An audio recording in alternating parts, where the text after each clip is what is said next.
You guys ready for a headliner for the night?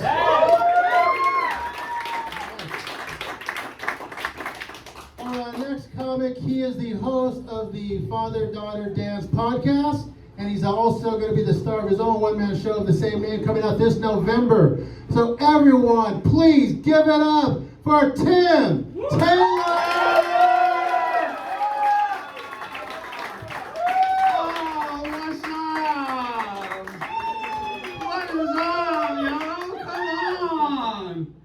I just want you to know that my kerchief matches the interior. What am I saying?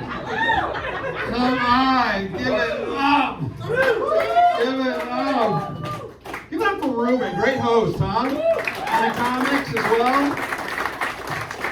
I know it may seem like the comics on stage have issues, but I promise you, once they're off the stage, they have way more issues. I know them all personally.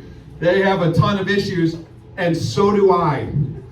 So let's talk about some of them, shall we? You guys want to hear about my issues? All right, good.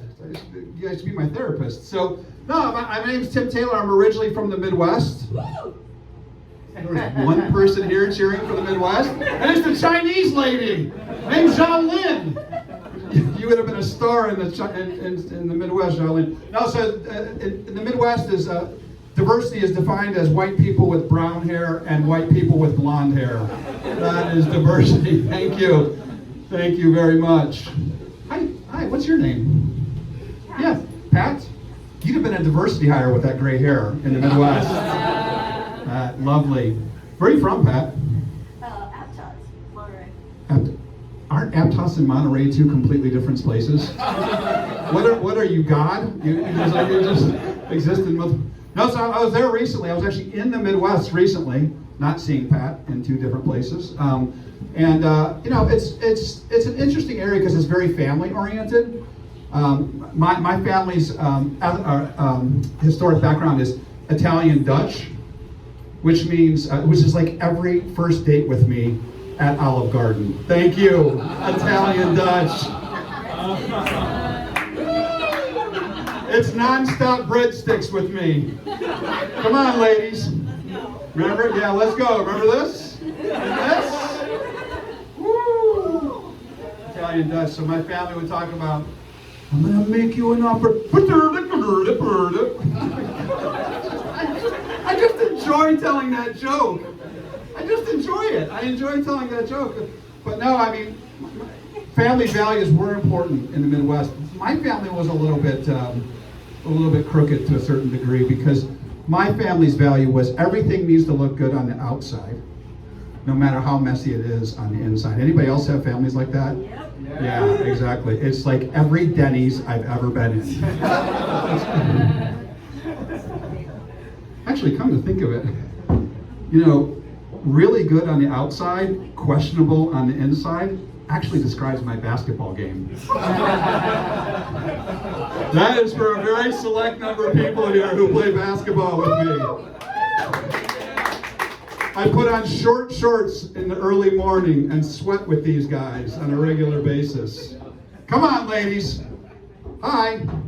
How you guys doing? I'm doing great. Okay, great. Okay, Reese, you just decided to respond to when I said, how you ladies doing? So that's okay, Reese. Hey, ladies. What's up, Reese?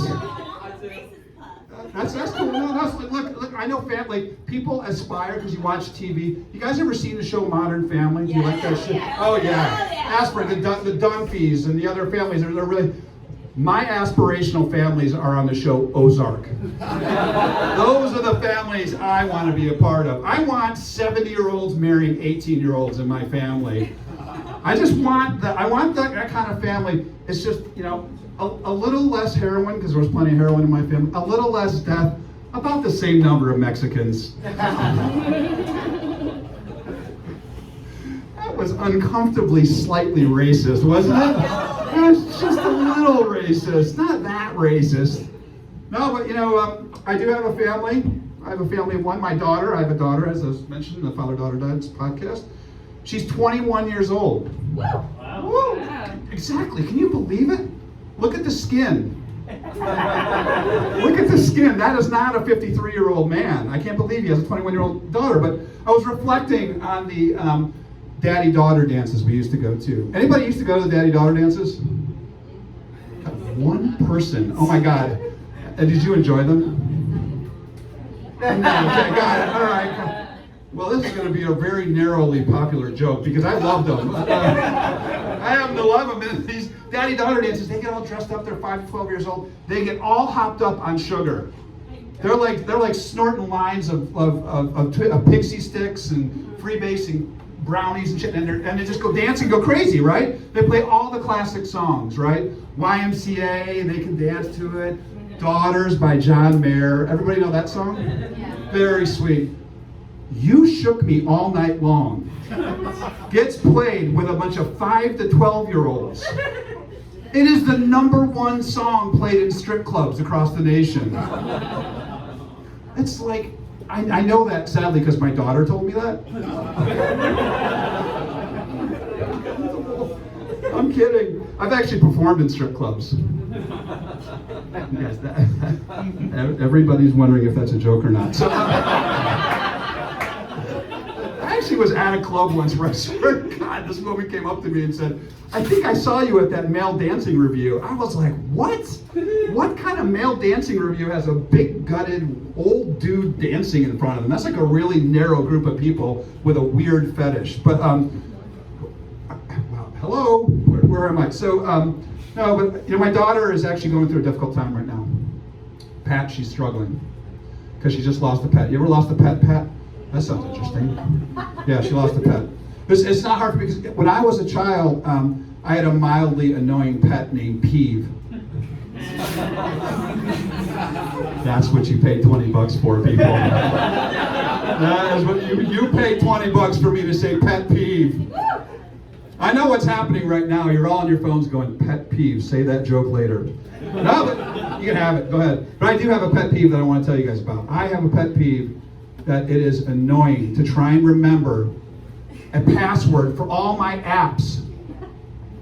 You want to check out my dating app, I know you do. So check out the app, so be secure, right? But I finally figured out one. One that, it's a word that no man really knows about, and no woman thinks any man knows anything about. You want to know what that word is? Yes! Yes! It's not clit, that's like shorthand, it's clitoris. But let's face it, the fact that it's shorthand clit, women are just dying for guys to know about this thing. It's like, let's make a shorthand for it. They don't know. They don't know.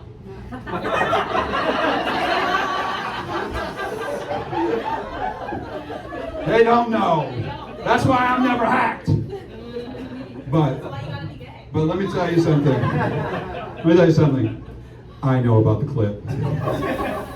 I know about the clitoris.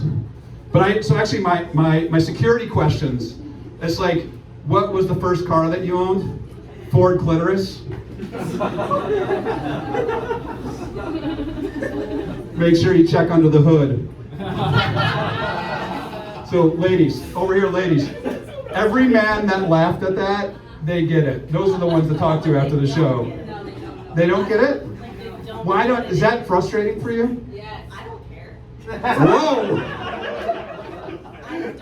Something tells me that's a self-service issue. Oh, you don't get guys? Are you a lesbian? Yeah. Oh, welcome. Yeah. But you're not an asexual lesbian, right? No. Okay, got it. You're an actual lesbian. So has that changed the whole existence of the clitoris in your guys' relationship? Yeah, for sure. For sure. Okay, great. Okay, this is awkward. This is getting awkward. Yeah, yeah. So what's my hometown? Clit, Michigan. Yeah, don't drink the water. What's your mother's maiden name? France. I don't actually say the C word for my mom. At least not that C word for my mother. Oh man, it's just getting blue. It is just getting rough, isn't it? Yeah, it's getting rough. But you know, the thing is for most of my life, I thought clitoris was an island in Greece. Are you guys a couple, the two of you? Yeah, you are. Does he know about the clitoris? Okay, that's the answer. We got the answer. It's okay. The good thing is she has a mask on, so you actually don't know what she said underneath it. No, but I'm single. I know that's shocking. You know, actually, I was thinking about whether I'm going to tell this joke, and fuck it, I'm just going to tell it. I don't care. So every time it's spring forward, I shave my pubes. I change my clocks, shave my pubes, talk to the lesbians about clitorises, clitoris, yep. And I shave my pubes, and I put on like a Pandemic 3 in this little pouch here. And so when I look down, I see an upside down Mitch McConnell. It is so unnerving to look down and just hear, well, I've got more votes from the great people of Kentucky than any other senator in history.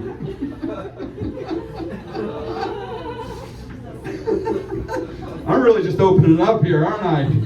No, but I am single, and I've actually, I was really lost sexually for a lot of years. I didn't know what was going on. Sex was a game with me. That game was tic-tac-toe. Because it was brief, predictable, and in the end, nobody won. Oh boy. Yeah, you know, it's this thing where I try and stay open-minded about it. I try and stay something about it. I was actually going to tell myself I wasn't going to check my notes, but I'm now going to check my notes. Let's see. So I'm right at the sex part. Anybody ever almost die here? Or have a near-death experience? I did die. Wait, are you dead now? No. You did die at one point? Yeah. Okay, so you had a near-death experience. So it's No, dead. it wasn't near. Okay, so you actually died. Yeah. Okay, can someone talk to him, please? Maybe the lesbians are gone. They just went to go find the clitoris.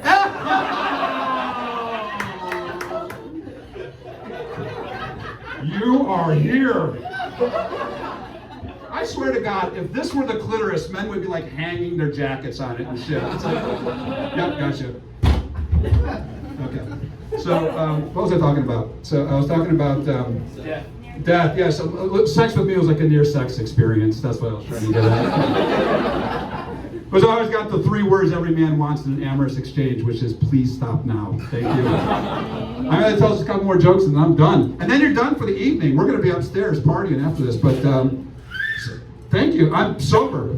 I've been sober for 11 years. Thank you very much.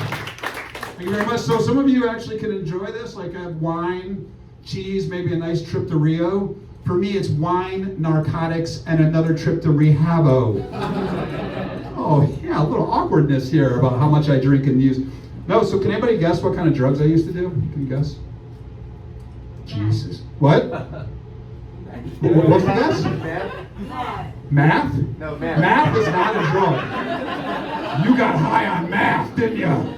Oh, yeah, those quadratic equations by him on the side. Did you say math? Someone did the lesbians who were looking for the clitoris say math? The answer is math. I used to do crystal meth. Crystal meth is the only drug with a first and last name. Crystal meth sounds like a WNBA player. Crystal meth drives to the hoop and scores. Crystal meth sends the crowd into a frenzy. All 10 people in the audience for a WNBA show. Okay. Look, I have really enjoyed telling my jokes in front of you, embarrassing the 2 of you. I'm sorry, I really am. I know underneath those masks are like, fuck that motherfucker.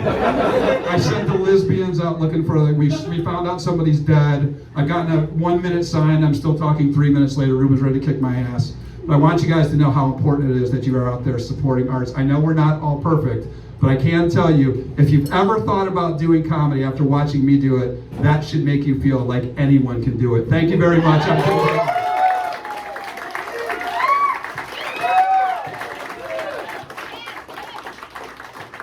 What a nice sport coat.